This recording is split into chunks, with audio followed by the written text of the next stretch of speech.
Everyone talks about leadership like it's all about power, being in charge, making big decisions, and calling all the shots. But that's not even half the story.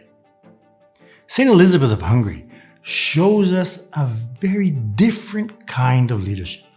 One that's quiet, humble, and often invisible to the world. It doesn't demand attention. It doesn't go chasing after the applauses. But it does change lives. So let me grab here my trusted magnifying glass to take a closer look. Because when we zoom in, we find something that the world often misses. True leadership isn't about being the loudest in the room.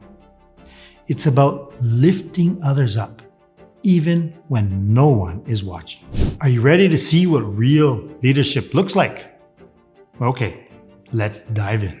Now, despite her noble blood, Elizabeth's path was anything but easy. Her hardships never kept her from thinking of others. She didn't just give generously. She actually lived generously. Quietly and faithfully, she poured herself out for others, feeding the hungry, giving drink to the thirsty, and caring for the sick, even when it meant enduring misunderstandings and ridicule. The thing interesting about her is she didn't wait for others to come to her. She often left the comfort of her castle to visit the homes of the poor. She personally brought them food and other necessities. Now once, during the Feast of the Assumption, Elizabeth entered the church. Now what did she do when she entered the church? She removed her crown and laid it at the feet of the crucifix. She then covered her face and lay prostrate on the ground. Now, when her mother-in-law saw this, she reprimanded her for this gesture. But St. Elizabeth answered her simply, "How can I, a wretched creature, continue to wear a crown of earthly dignity when I see my King, Jesus Christ, crowned with thorns?" She understood what many, unfortunately, that are in power often forget. That true leadership means service. That a crown means nothing if it's not laid down at the feet of our Lord Jesus Christ. She had always lived with compassion. But when crisis struck, her faith rose even higher. One of the most remarkable moments in the life of St. Elizabeth came during a time of a severe famine. The people were starving. The crops had failed, and the cries of the poor echoed beyond the castle gates. But the silos of the Landgrave, her husband's domain, were full. So what did St. Elizabeth do? She saw what others refused to see and heard the pleas that others ignored.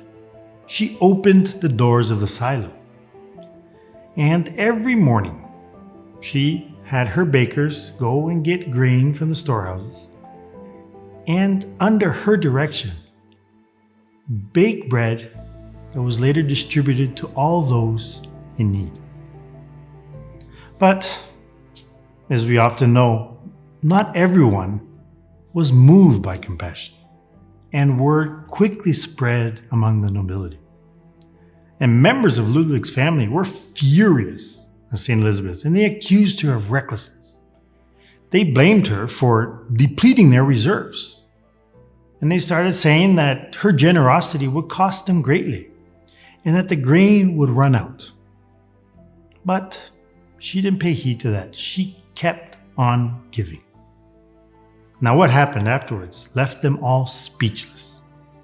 Despite weeks of bread being made and distributed every day, the silos remained full, to the brim, just as they had been at the beginning.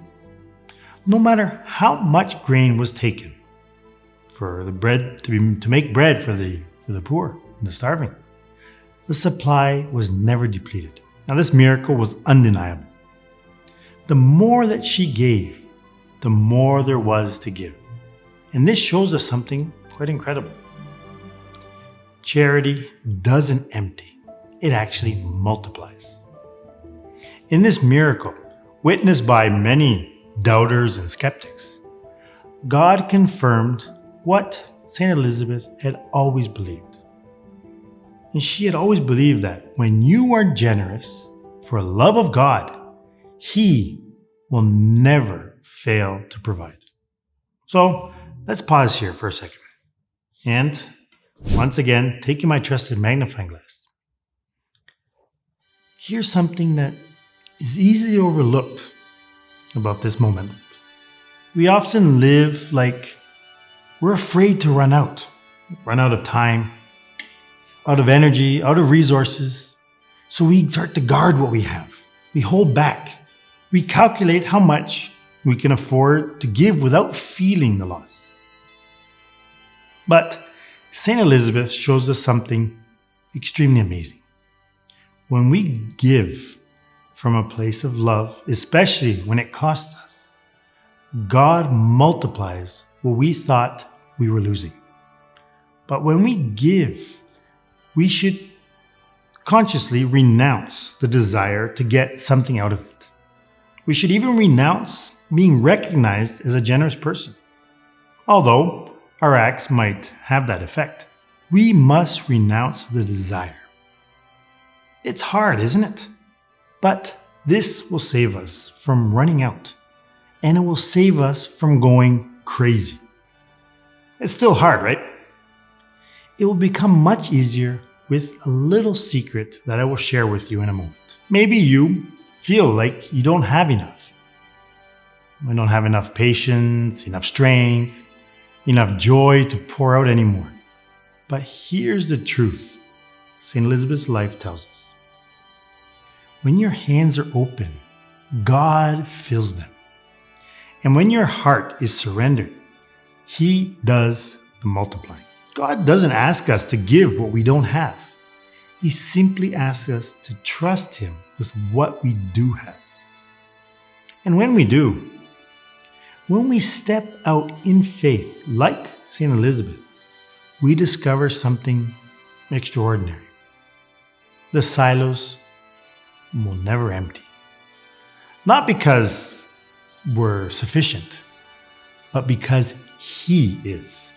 So let me take once again my trusted magnifying glass. St. Elizabeth's strength didn't come from herself.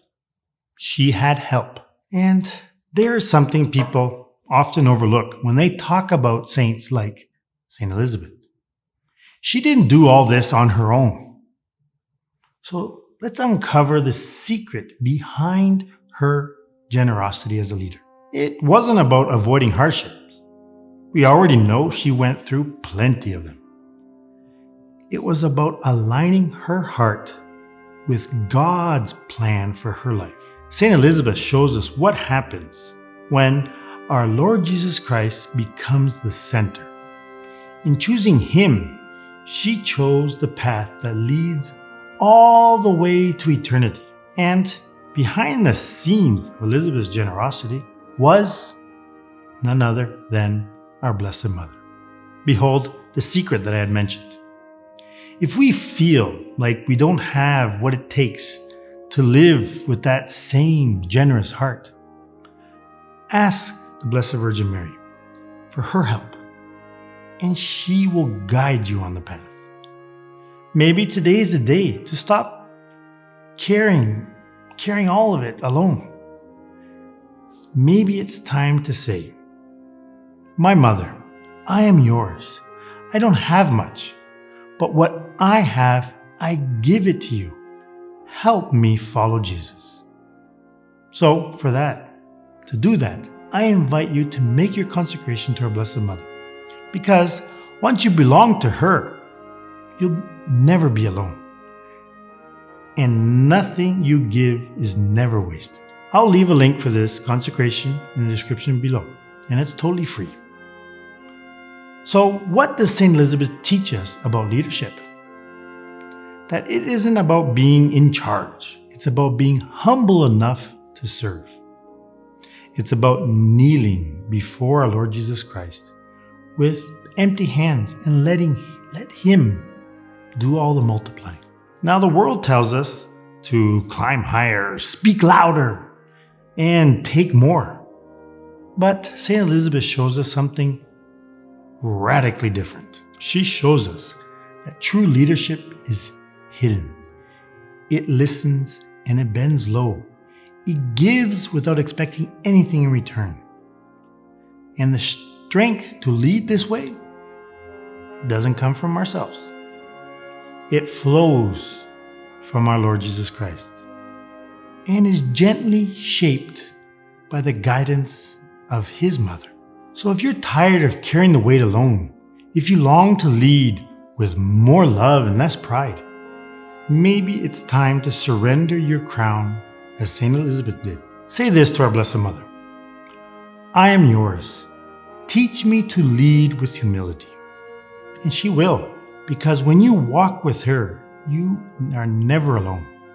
So, once again, click on the link below to begin your consecration to our Blessed Mother, and let humility become your greatest strength. Now, most people stop at the miracles, but St. Elizabeth's story didn't end with bread from the silos. In fact, it was only the beginning. What she chose to do after losing everything might just be the most radical part of her life. A hidden decision and a kind of strength the world still struggles to understand. Are you ready to see that part of her story that is rarely talked about? Then join us in the next video. So unfortunately, my time has ended for this one, but I hope to see you in the next one. So until then, God bless and Salve Maria.